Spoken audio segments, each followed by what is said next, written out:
Hi guys, this is Juby Tips. In today's tutorial, I'm going to tell you about a new bug that YouTube is encountering today, February 27. It's happening worldwide.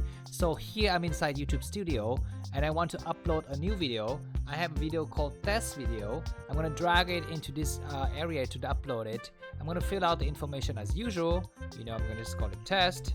Whatever, I can go to the check and click on visibility. I'm just going to make it public if you want.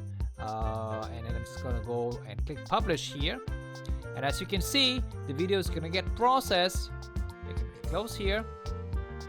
After the processing is done, it may show up inside YouTube Studio. Some users have reported that they don't even see the video at all in YouTube Studio, but in either case, if you go to your videos page and press refresh, you can see that this video is not going to be present.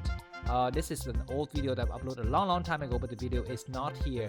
YouTube is working on a fix right now, and if you want, you can go to this website called Down Detector Status YouTube, and you can see that people are having the same issues in the comments. That's it. Just wait a little bit, and YouTube is going to fix this issue. I think it might take a day or less than that, a few hours. If you like this video, please feel free to subscribe. See you soon. Bye bye.